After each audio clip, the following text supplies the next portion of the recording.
Bueno, muy bien. Buenas tardes. Bienvenidos a la edición 2026 de los Ateneos Federales, ya podemos decir internacionales, de la Asociación Toxicológica Argentina.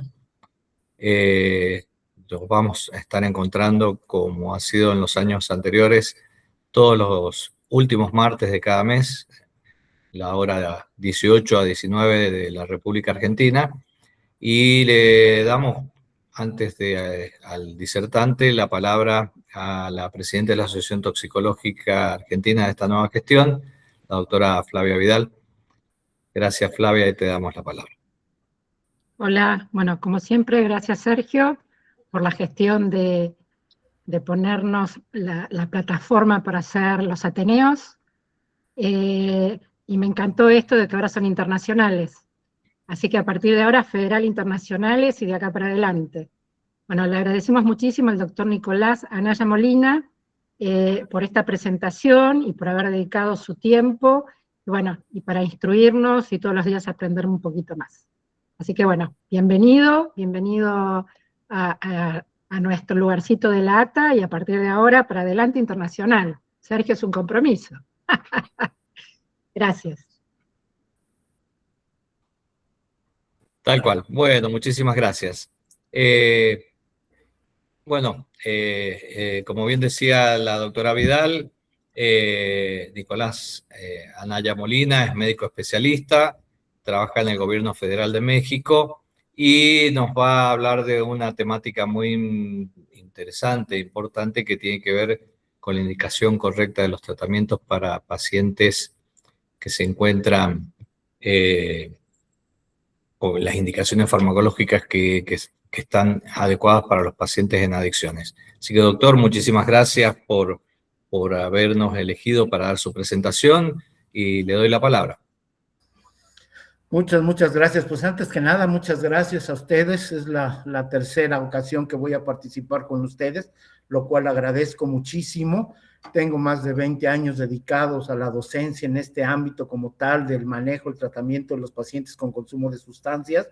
Y bueno, durante todos estos años, por lo menos acá en México, nos damos cuenta que en las universidades pues no nos dan esa formación. Esto ha tenido que ser por otros medios, el que en la práctica, el estudiar, el hacer la especialidad en ello, pues nos ha ayudado en esta materia, y es algo que queremos compartir, porque pues esto, aunque está muy enfocado a la cuestión del manejo de la esfera mental, pues al no tener el enfoque que se debe tener para el manejo con consumo de paciente con consumo de sustancias, se cometen errores, de tal forma que vamos a hablar un poquito sobre esta cuestión de los receptores, hablar sobre la cuestión que muchas veces se desconoce, los receptores donde están interactuando las sustancias de abuso, y desde luego aterrizar después con los fármacos que normalmente tenemos en la actualidad, los que utilizamos, pero a veces sin tener el enfoque donde están trabajando las sustancias de abuso. Estas interacciones, muchas veces, más que ayudar,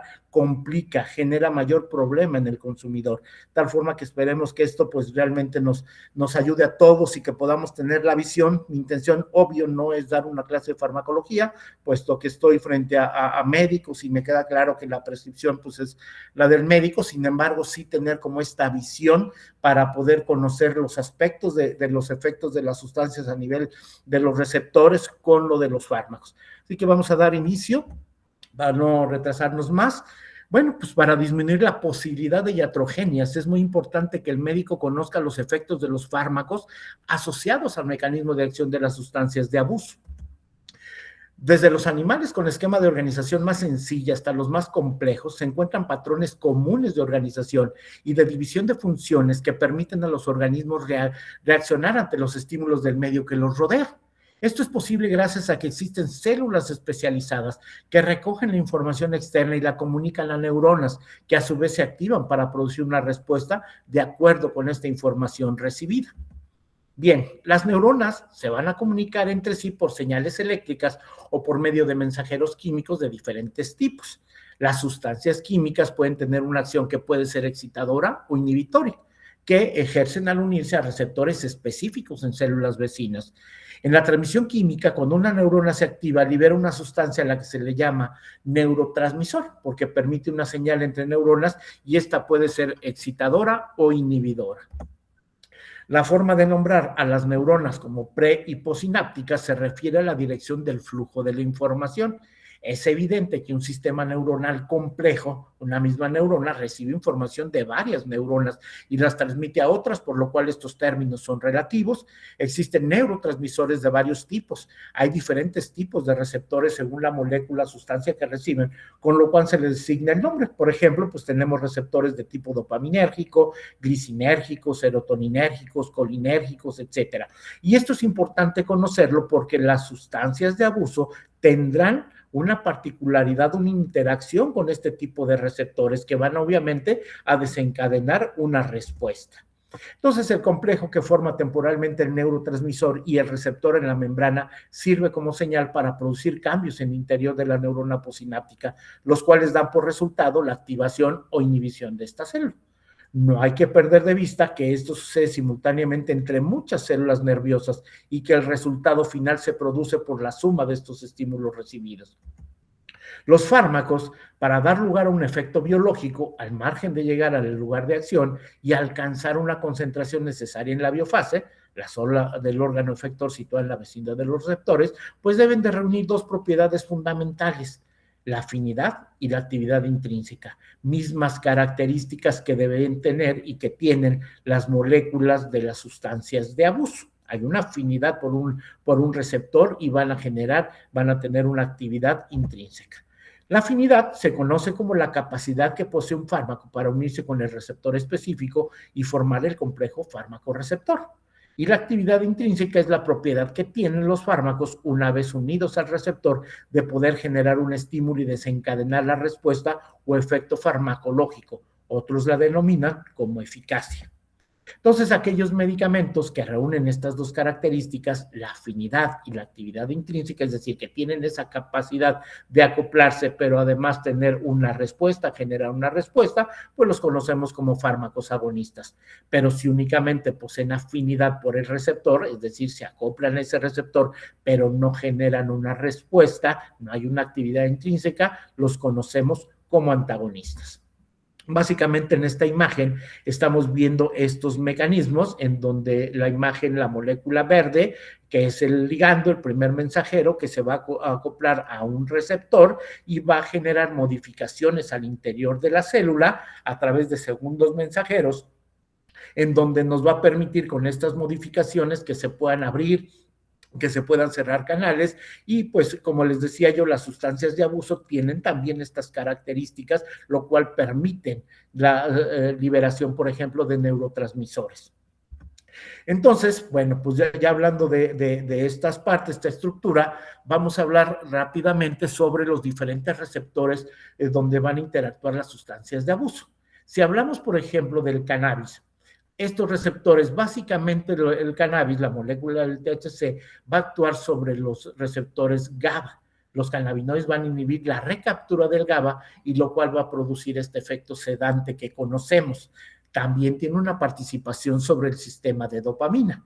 Un refuerzo positivo tiene un efecto euforizante, sensación de bienestar y que obviamente esto va reforzando la condición de que el paciente vaya generando esa avidez, esa búsqueda de la sustancia, porque va generando estímulos sobre la dopamina que le genera esa sensación de placer y de bienestar. Sin embargo, hay algunas sustancias que tienen un efecto muy importante en este tipo de receptores, como los de dopamina, que cuando liberan una cantidad excesiva pueden producir un brote psicótico. El cannabis tiene una particularidad, precisamente que es de las sustancias que sí puede tener un efecto importante sobre esta área y que en un paciente intoxicado por cannabis pueda tener en las manifestaciones un brote psicótico por estos efectos. Tienen participación también sobre serotonina. Y que esto, sabemos que la serotonina tiene que ver con la cuestión de las emociones, el bienestar, también se conjunta con esta parte neurobiológica para la cuestión del desarrollo de la adicción y de igual manera, cuando liberamos una gran cantidad de serotonina en la región intersináptica, esto nos va a llevar a alucinaciones. Hay algunas sustancias, como en el caso de los alucinógenos, que vamos a ver ahorita, pues su principal receptor es precisamente los de serotonina. Y ese estímulo tan importante que genera, que libera este neurotransmisor, pues esta sintomatología va a ir acompañada de estas alucinaciones. El cannabis tiene también un efecto analgésico porque tiene participación sobre estos receptores opioides y básicamente va a actuar en la parte analgésica.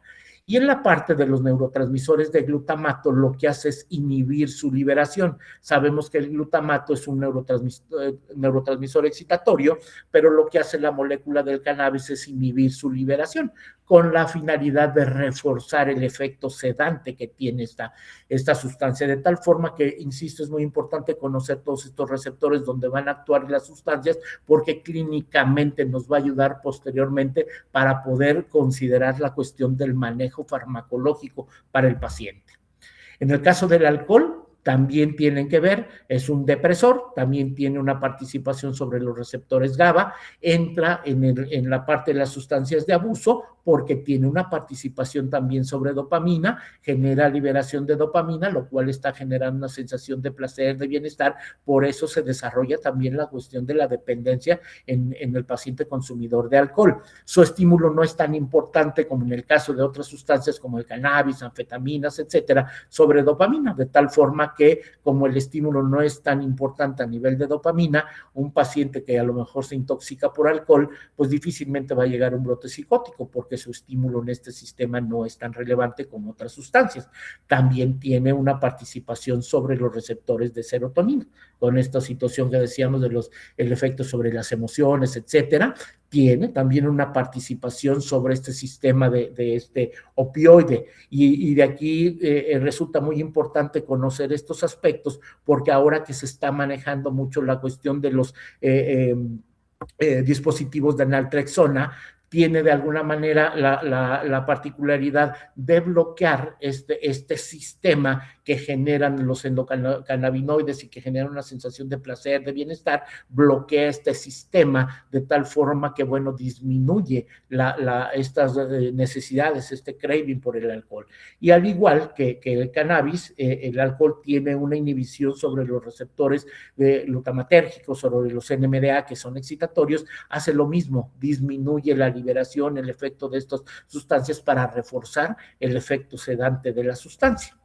En el caso de los inhalables, también son depresores, de tal forma que su principal receptor va a ser el receptor GABA, va a favorecer la liberación del ácido gamma-aminobutírico para este efecto sedante. También entra en el grupo de las sustancias de abuso, tiene una participación sobre dopamina, también hay esa sensación de placer, de bienestar, lo cual va a coadyuvar con el proceso adictivo. De igual manera también lo tiene sobre serotonina, con la cuestión de las emociones. Los estímulos no son tan importantes tampoco como lo son las anfetaminas o las metanfetaminas, que sí nos pueden llevar a cuadros más extremos.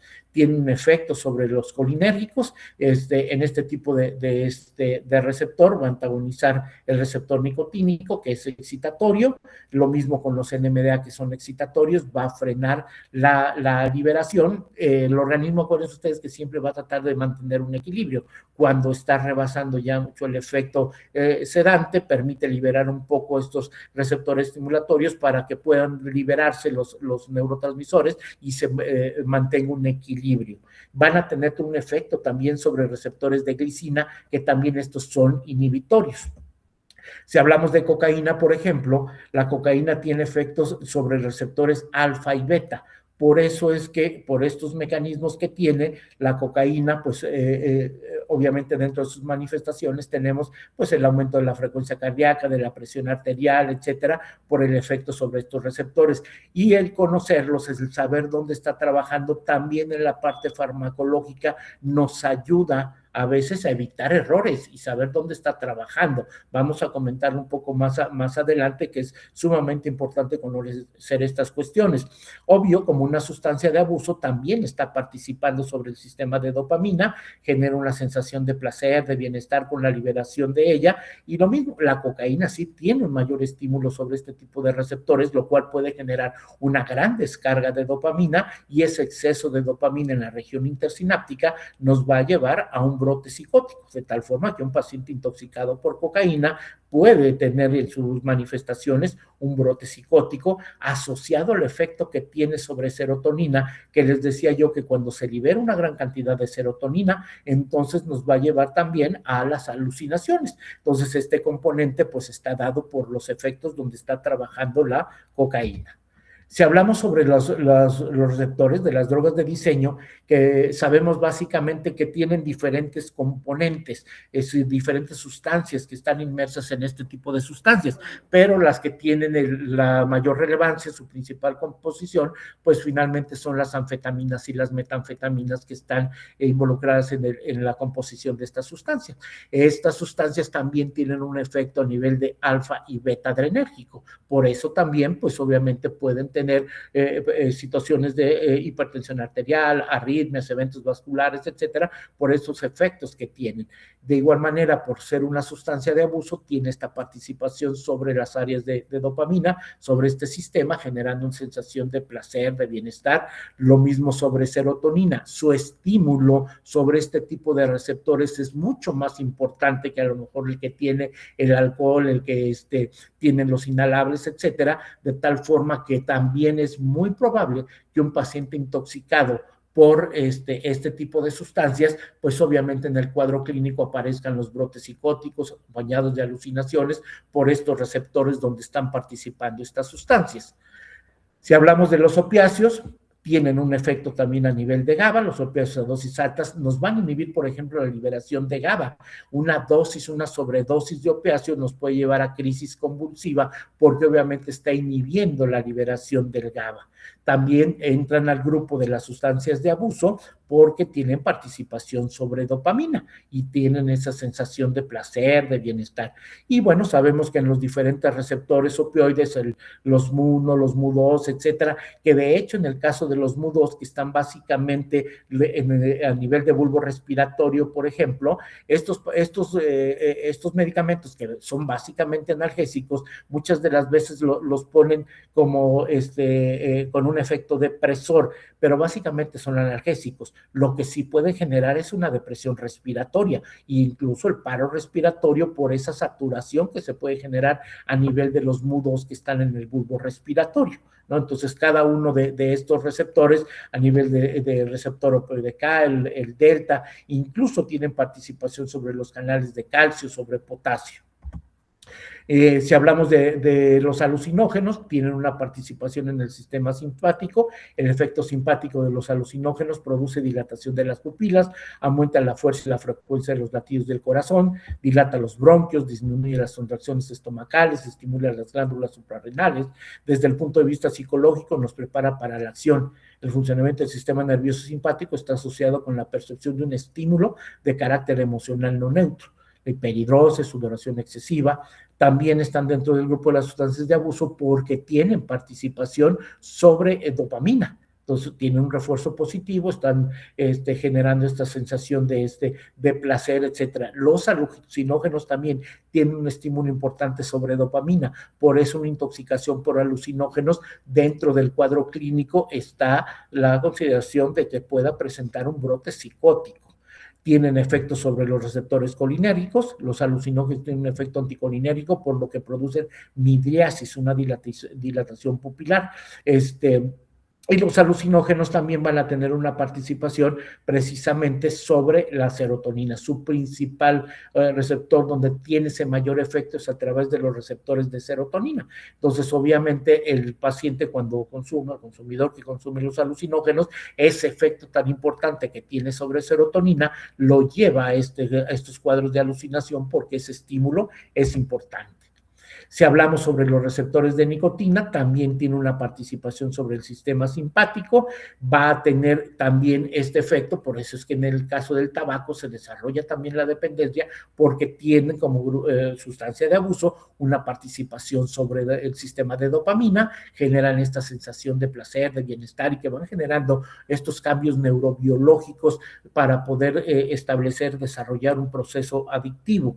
Tienen efecto también sobre los colinérgicos. La acetilcolina transmite mensajes relacionados con la respiración, la frecuencia cardíaca, la memoria, el estado de alerta y el movimiento muscular.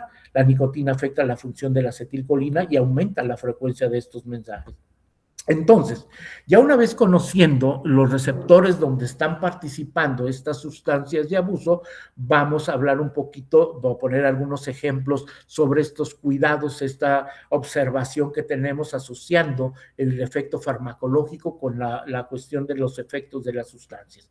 Por ejemplo, aquellas sustancias que tienen efecto depresor como el alcohol, cannabis, inhalables, por ejemplo, se utilizan en muchas ocasiones por las manifestaciones que está dando el paciente, medicamentos, por ejemplo, como el valproato de magnesio, que hace disminuir los niveles de aspartato, que es un neurotransmisor estimulante cerebral, con aumento del GABA, del ácido gamma-aminobutírico, generando un efecto depresor en el sistema nervioso central. El diazepam, que es un tranquilizante benzodiazepínico con efectos ansiolíticos, sedantes, neorelajantes y anticonvulsivantes que facilitan la acción del ácido gamma-aminobutírico, GABA, neurotransmisor inhibitorio más potente del cerebro. El alprazolam, por ejemplo, que también se utiliza con mucha frecuencia, sus efectos se atribuyen a que actúa sobre los receptores de membrana específicos, lo cual aumenta o facilita la acción inhibitoria presináptica y postsináptica del ácido gamma-aminobutírico, especialmente en la formación reticular ascendente. El fenobarbital, que inhibe la transmisión sináptica mediada por GABA. Y bueno, pues básicamente en nuestro receptor GABA, es este que estamos viendo aquí en la imagen, donde todas estas sustancias van a tener interacción con este receptor. Aquí actúa el GABA, benzodiazepinas, el alcohol, los solventes, estos inhalables van a actuar también sobre este tipo de receptor, ampliando los canales para la entrada del cloro, hiperpolarizando la célula. Entonces, ¿qué aspectos hay que considerar en estos fármacos hablando específicamente sobre la parte del paciente consumidor? Pues hay que evitar potencializar estos receptores. Ejemplo, muchas veces un paciente intoxicado, ¿no? Una intoxicación aguda por un depresor, en el caso de alcohol, pueden ser cannabis, pueden ser inhalables, que cursa con una inhibición de la región prefrontal por el efecto de esta sustancia, puede presentar una hiperactividad. Y entonces, al administrar una benzodiazepina, vamos a potencializar el efecto. Y muchas de las veces del paciente que ingresa a urgencias irritable, hiperactivo, inquieto, que a lo mejor, por eso estamos considerando abajo, que hay que tomar en cuenta el tiempo de consumo, el desarrollo del consumo que tiene el paciente y si hay las posibilidades de que ese paciente haya tenido o tenga una tolerancia cruzada. Porque si es una intoxicación ocasional la que tiene el paciente y en el servicio de urgencias yo lo que hago es ministrar un depresor, una benzodiazepina para disminuir esa actividad que tiene el paciente, lo que voy a generar es una potencialización del efecto y de tenerlo en esta situación de hiperactividad, de irritabilidad, etcétera, lo puedo pasar a un estado comatoso por la sinergia que se genera.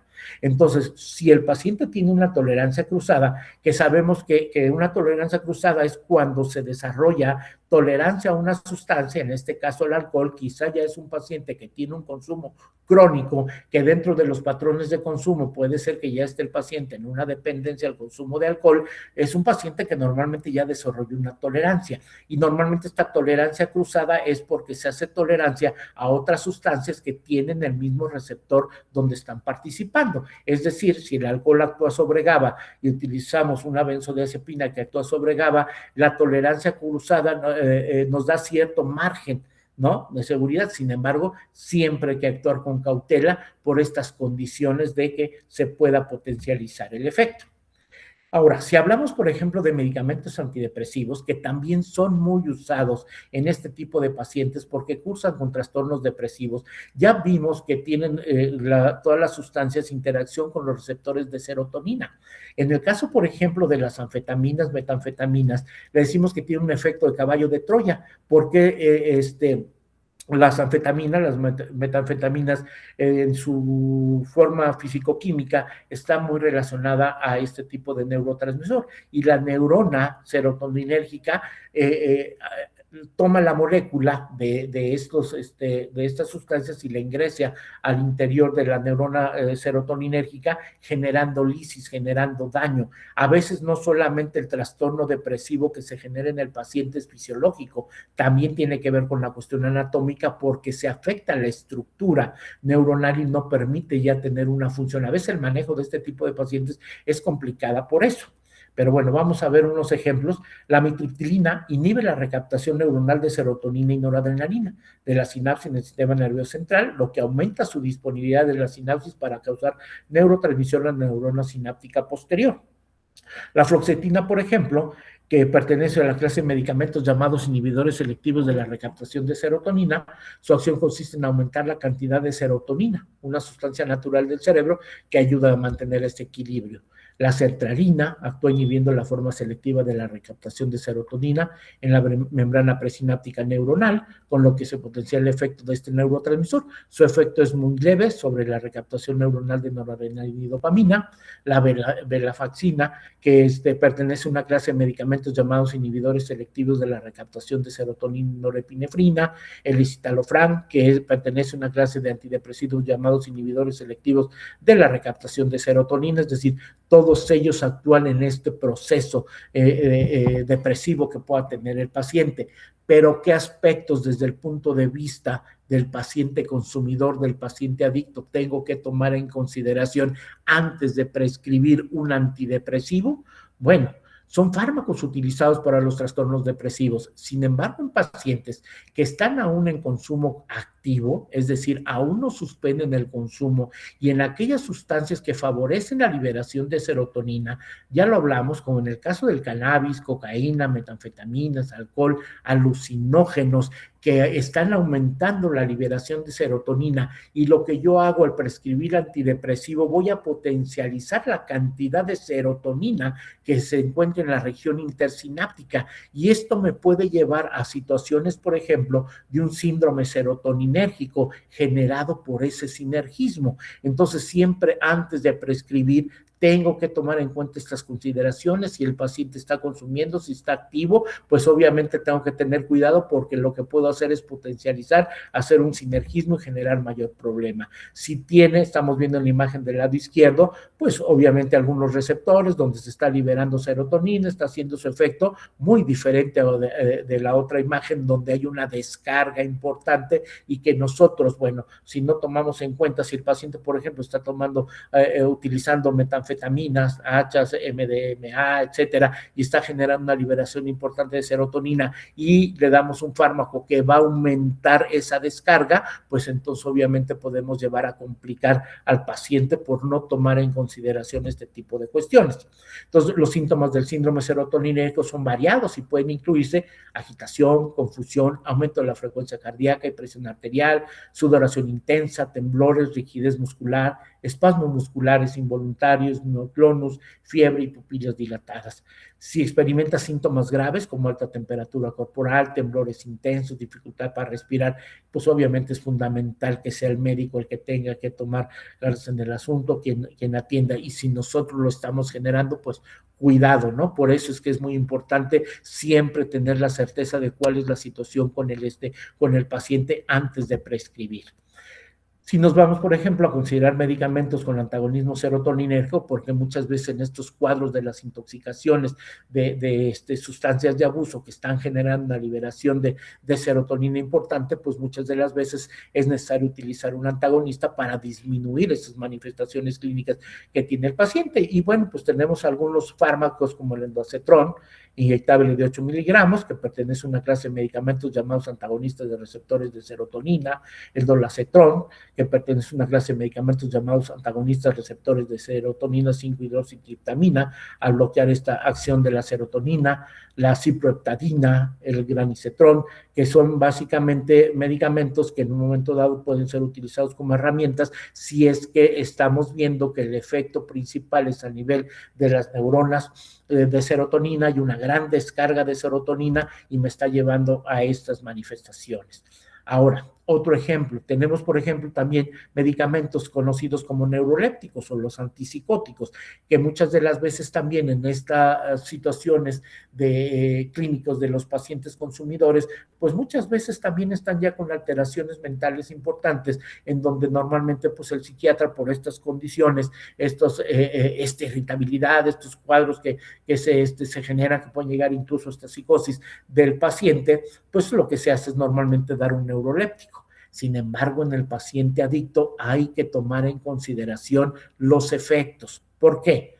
Hay algunos medicamentos, por ejemplo, como el haloperidol, mecanismo de acción del haloperidol, es un antipsicótico perteneciente al grupo de los buterofinones, es un potente antagonista de los receptores dopaminérgicos centrales tipo 2 y en dosis recomendados, pues una baja afinidad antiadrenérgica alfa 1 y ninguna actividad antihistaminérgica ni anticolinérgica. Tenemos, por ejemplo, también la perfenacina, que es un antipsicótico, antidopaminérgico, estimula la producción de prolactina, antiemético, anticolinérgico, sedante y bloqueador alfa-adrenérgico. La clorpromazina, que actúa bloqueando a nivel cerebral los receptores dopaminérgicos mesolímbicos posinápticos, posee un potente efecto bloqueador alfa-adrenérgico e inhibe la liberación de hormonas hipotalámicas superficiarias.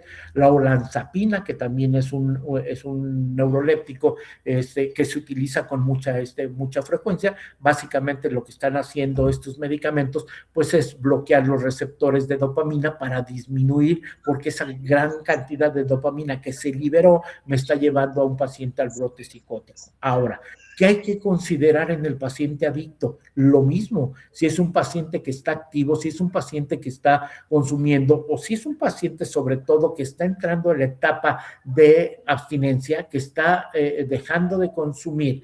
Lo que sucede por ese proceso neurobiológico se genera, porque sabemos que, bueno, hay una gran cantidad de receptores que ya se desarrollaron en este proceso neurobiológico de la adicción, hay una cantidad mayor de los receptores.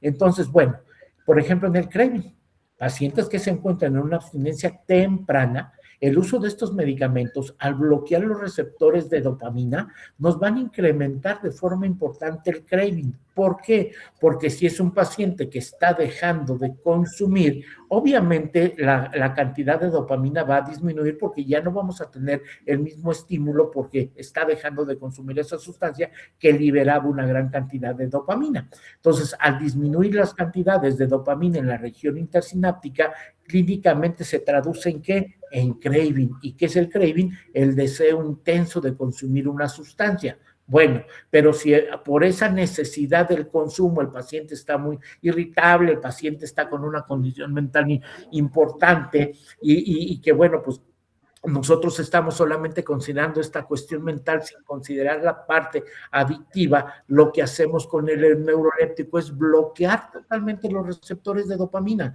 Entonces, la poca dopamina que pueda haber en la región intersináptica para interactuar, pues lo vamos a evitar y clínicamente se va a traducir en un craving muy importante y entonces el paciente va a estar en una peor punto de vista de la adicción. Entonces, en el caso de los cuadros psicóticos, el paciente intoxicado por sustancias que liberan de forma importante dopamina, como cocaína, metanfetaminas, cursarán con un brote psicótico que dependerá de la cantidad consumida y susceptibilidad del paciente. Ahora, aspectos a considerar en estos fármacos antipsicóticos son fármacos que son de gran utilidad en intoxicaciones por drogas de abuso, sobre todo si hay un brote psicótico, porque hay una gran liberación de dopamina y estos medicamentos nos van a ayudar.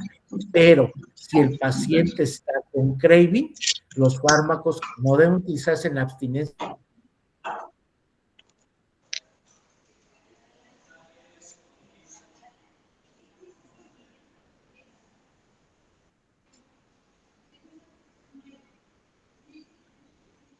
Perdón, doctor, quedó ahí silenciado. Si puede liberar el micrófono. Doctor Nicolás.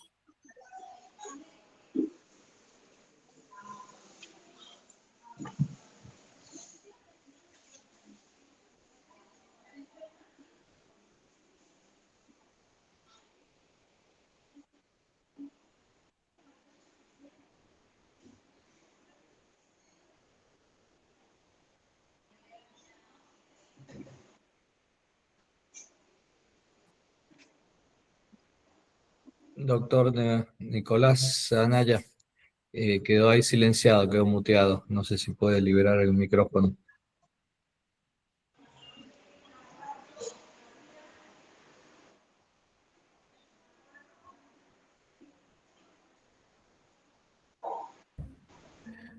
¿Ya me escuchó? Ahora sí, ahora sí. Perdón, ¿se ve la Gracias. imagen? Sí, perfecto. Adelante. Ok, ya vamos a terminar, ¿eh? Bueno, vamos entonces ahora con estos medicamentos, los medicamentos agonistas. Lo anterior de los neurolépticos, ¿se escuchó al final? No, esa partecita faltó, esa es la última parte. Rápidamente la vamos a considerar. Decía yo El final de esto. que en el caso de los neurolépticos, que nos van a bloquear los receptores de dopamina, tenemos que tomar en consideración si es un paciente consumidor, que es un paciente que está en una abstinencia temprana, que obviamente los niveles de dopamina disminuyen porque ya no está consumiendo la sustancia, pero hay muchos receptores de dopamina que se generaron por la dependencia. Entonces, si nosotros utilizamos un neuroléptico en etapa temprana, lo que vamos a hacer es bloquear los receptores de dopamina y esto nos va a generar un aumento en la cuestión del craving. Va a haber una mayor necesidad de consumo porque bloqueamos estos receptores, de tal forma que siempre es importante considerar la etapa donde se encuentra el paciente que está consumiendo para no generarle mayor problema. Bien, en este sentido, los medicamentos agonistas dopaminérgicos, por ejemplo, como la bromocriptina, que pertenece a una clase de medicamentos llamados agonistas de los receptores de dopamina, el caso de la cabergolina, que es un alcaloide sintótico de larga duración derivado de la ergotamina, que actúa a nivel central originando una supresión dosis dependiente de los niveles de prolactina, gracias a actividad agonista sobre los receptores de dopamina. ¿Qué aspectos hay que considerar, por ejemplo, con estos agonistas de dopamina? En el caso del craving, que decíamos, el craving es el deseo intenso de consumir una sustancia de abuso.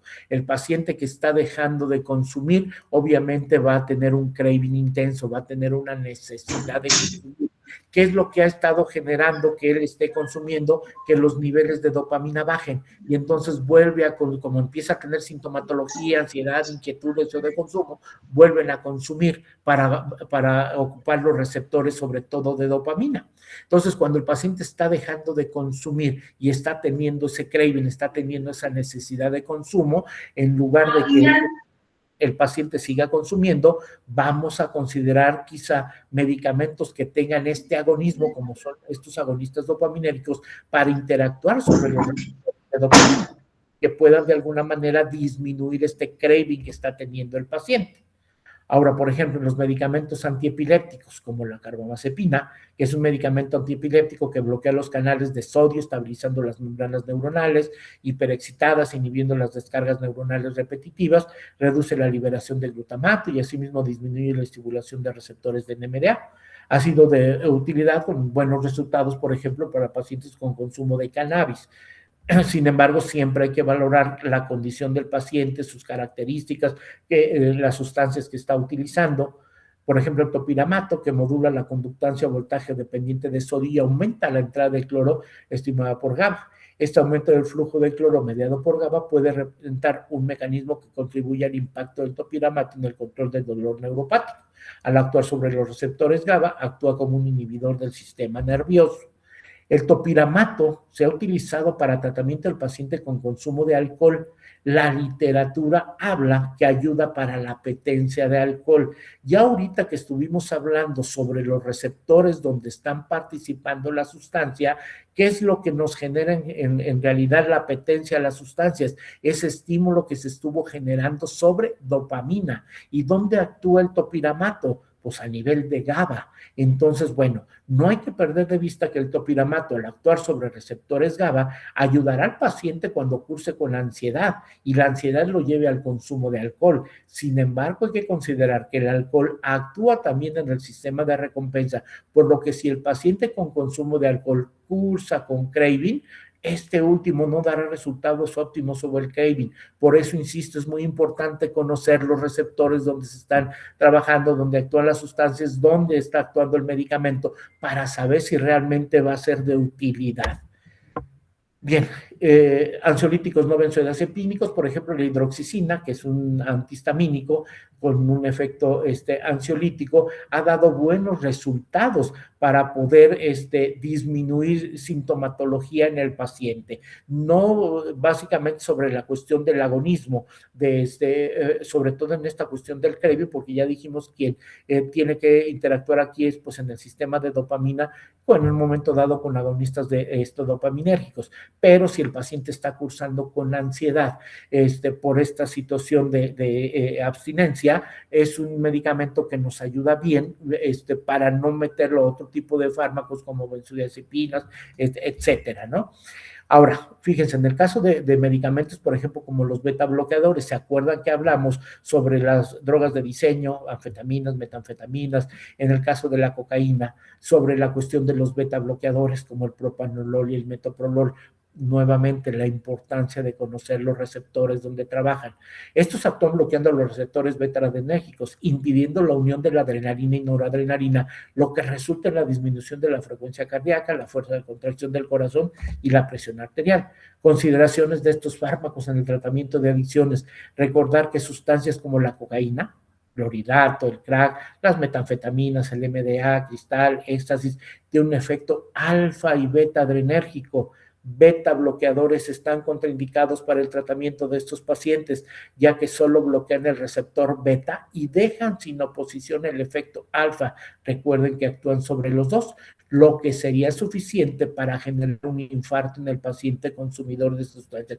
Y se los digo porque es muy frecuente que el médico, cuando está con un paciente que está a lo mejor teniendo hipertensión arterial, taquicardias, etcétera, y que no tome en cuenta que está consumiendo estimulantes como cocaína, metanfetaminas, etcétera, e indica un propanolol, un beta bloqueador que va a dejar sin oposición al alfa y lo puede llevar a esta situación, a un infarto.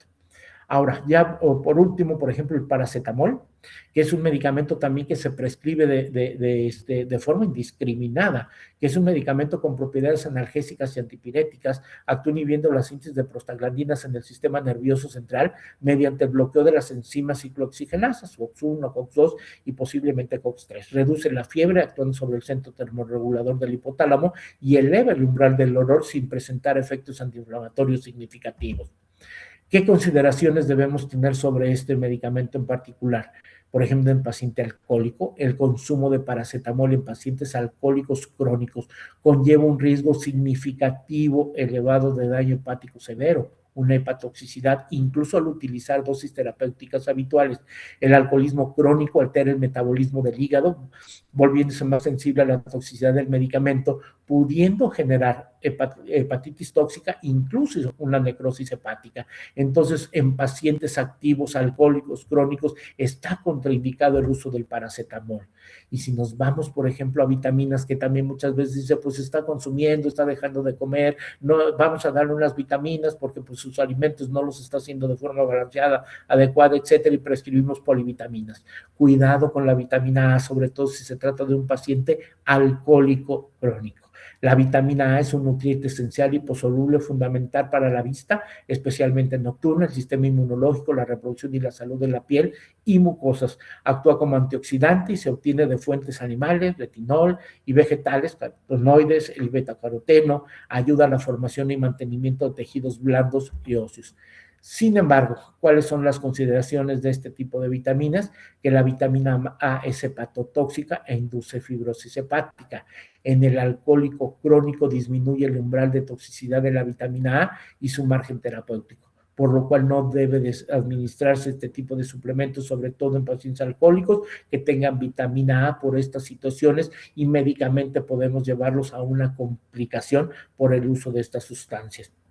Entonces, pues básicamente es el ejemplo. Quería yo pues enfocar estas cuestiones de, sobre todo, hacer conciencia como médicos de que podamos considerar estos mecanismos de acción, y antes de prescribir, pues sobre todo si estamos manejando un paciente con consumo de sustancias, tengamos en cuenta este tipo de situaciones para evitar estas interacciones, para evitar potencializar, generar sinergismos, etcétera, y complicar las condiciones del paciente.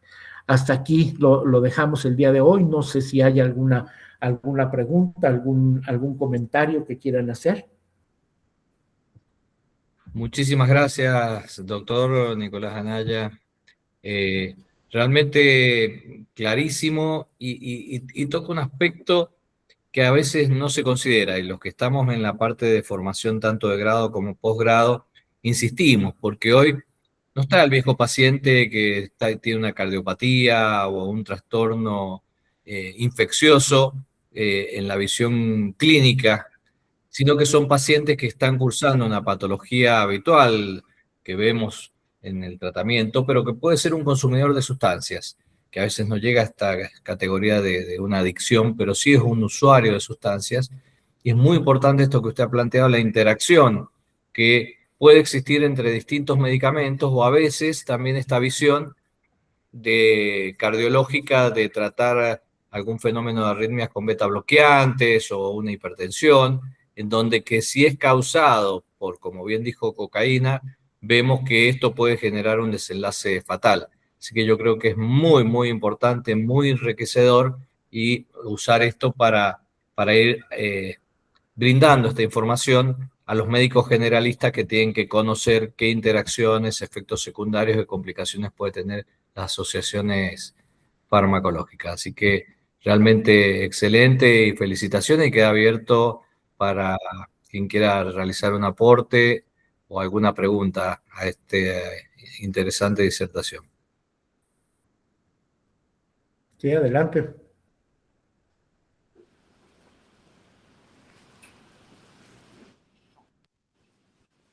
Muchas gracias. Buenas tardes. Buenas Luis tardes. Vázquez, acá. Gracias a la asociación. Un placer, como siempre, estar escuchando estas actividades. Y bueno, yo encantado de la vida de escuchar al doctor Anaya. Siempre es un gusto.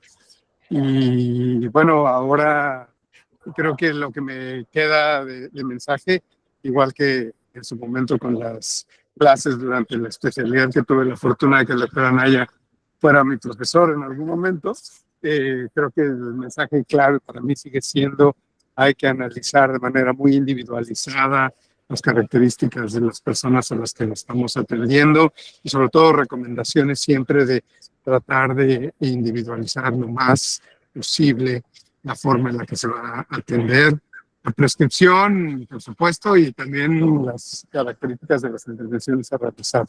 Y muchas gracias por la información. No dejar de recomendar que el doctor Anaya tiene algunas publicaciones interesantes sobre estos temas y otros, y que vale mucho la pena revisarlos. Gracias. Está peor porque cayó el audio, se me cayó. Muchas gracias por el comentario. Sí, adelante. No sé si Camilo alguien quería hablar de la palabra. Adelante. Gracias, doctor Aldo. Felicitaciones a la doctora Flavia por su designación como presidente de la ATA, y al doctor Anaya por este llamado de atención, como comenzaba el profesor Aldo. La importancia de recordar estas interacciones, y sobre todo un gran problema que tenemos hoy en día en las urgencias toxicológicas por el policonsumo, y no el policonsumo de diferentes sustancias, sino en la misma sustancia.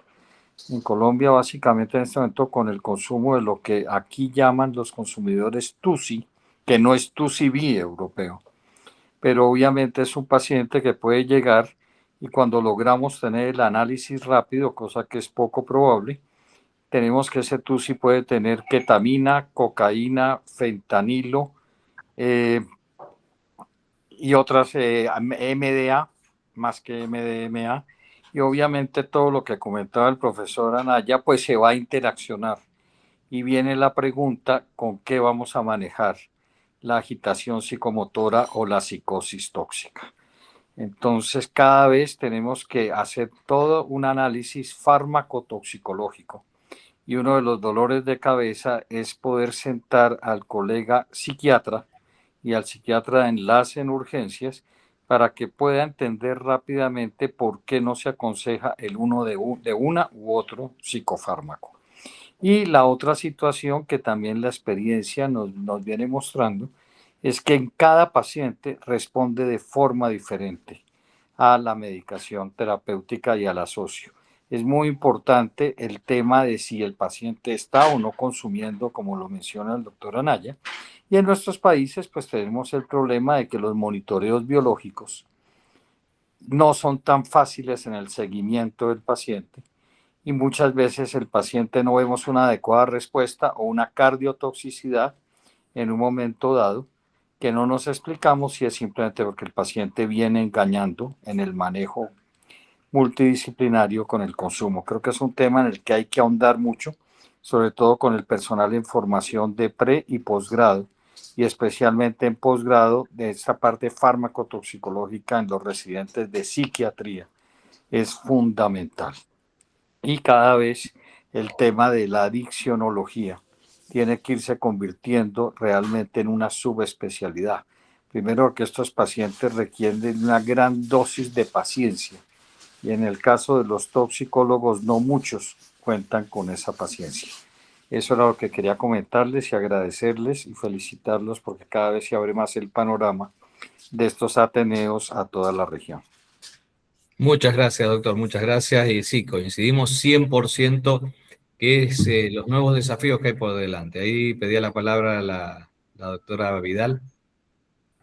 Hola, gracias. Bueno, gracias por las felicitaciones. Quiero felicitar al doctor Anaya Molina por la presentación. Y esto es un desafío que a todos nos atraviesa, desde la emergentología, la terapia, la clínica médica y otras especialidades. Y hoy en día podemos llegar a ver hasta personas en la calle con algún delirio agitado o una excitación psicomotriz que tal vez llega a la ambulancia del SAME, le da una medicación para bajar ese delirio agitado y los pacientes pueden tener, y ya hemos visto, muerte súbita. Entonces, es muy importante esto que ustedes acaban de decir, capacitar cómo puede ser el manejo, cómo contener un paciente con delirio agitado, porque contenerlo en una posición prona bajo el consumo de una sustancia psicoactiva es mucho más o altamente probable que tenga una muerte súbita, ¿sí?, en el medio de la contención prona y la sustancia, que si no estuviera la sustancia dando vuelta. Entonces, esto de capacitar a los psiquiatras, cómo contener, capacitar a las fuerzas de seguridad, cómo contener a un paciente con un delirio agitado, una excitación psicomotriz, para disminuir las posibilidades o probabilidades de una muerte súbita de una persona en custodia. Entonces, me parece súper importante esto de cómo y qué fármacos manejar bajo la supervisión de lo que es, digamos, el médico de ambulancia o de emergencia, una situación de agentes de seguridad, y bueno, y pacientes que por ahí llegan a una guardia y rompen todo, que nos ha pasado. Así que bueno, excelente y muchísimas gracias. Tal cual, yo creo que es importante, y algo que no es menor que había mencionado Camilo, que antes teníamos al menos una pureza en la intoxicación, el toxíndrome típico de un opiáceo o de un simpático mimético como la cocaína, y que hoy mencionó algo y yo creo que cabe destacar, que hoy estos, por lo menos conocidos acá en nuestro país como la TUSI, esta TUSI-B, que lo único que le queda es el nombre, porque es una mezcla de ketaminas, MDMA, cocaína o fentanilo, que hace muy, muy complejo y difícil el abordaje, y a veces no tiene un toxíndrome característico típico. Entonces, eso, el desafío que tenemos por delante los toxicólogos y los emergentólogos es muy amplio, pero sobre todo tener muy claro, como había marcado la doctora Vidal también, el tema y de qué medicación vamos a utilizar para sedar a estos pacientes, que lo habitual, como habían dicho, el uso de neurolépticos que tienden a usar los especialistas en salud mental, y no van de la mano en este tipo de intoxicaciones, donde hay que insistir que el uso de benzodiazepinas es lo que nos da un cierto paraguas para estar más protegidos, pero hay que trabajar muy fuertemente en la formación y capacitación. Así que, bueno, doctor Nicolás Anaya, le dejo la palabra y bueno, ahí en los comentarios, Sofía Barroso, que es farmacéutica hospitalaria y refiere que sirvió de gran valor esta información. También agradecimientos y la información que ha dado respecto al tema paracetamol y alcohol y a un sinfín de interacciones que a veces no se tienen en cuenta, así que muy enriquecedor, doctor Anaya Molina, y le doy la palabra. Pues no me queda más que agradecer, muchas gracias. Qué bueno que pudimos aportar un poquito pues del conocimiento, pues decía, pues la idea no era brindar una clase de farmacología, sé que estoy con médicos, pero sí puntualizar algunas cuestiones por lo que he visto durante estos años, sobre todo en México, y ya lo dijeron ahorita con los compañeros psiquiatras, que muchas de las veces no se tiene este enfoque, obviamente está con la cuestión del enfoque de la enfermedad mental, pero a veces se deja de lado esta cuestión de las cuestiones físico-químicas, biológicas, interacciones y todo que hay con las sustancias de abuso. Y es algo que, como ustedes bien dicen, coincido, tenemos que seguir trabajando en ello, tenemos que seguir trabajando. Ahorita tengo un proyecto con la Universidad de Puebla, que va a ser la primera universidad en México que va a dar un curso como tal. Lo voy a hacer, tengo el honor de haber sido invitado como profesor para poderles dar todo un curso completo a los alumnos, porque no se lleva a cabo en las universidades. Será la primera universidad en México, la Benemérita Universidad Autónoma de Puebla, donde lo vamos a llevar a cabo, y ojalá en cada universidad se vaya haciendo, se vaya repitiendo, y en todos los ámbitos podamos llevar a cabo la capacitación, porque es lo único que nos va a ayudar. Este fenómeno mundial de las sustancias de abuso pues nos está rebasando, entonces tenemos que seguir trabajando en ello. Así que pues cada vez que tengo oportunidad de que ustedes me acepten participar, disertar, lo haré con muchísimo gusto.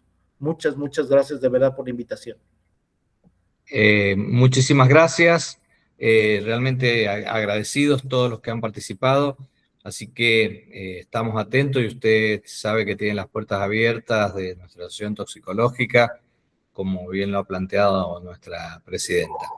Así que agradecimientos, y estamos a disposición para el próximo Ateneo, el último martes del mes de mayo.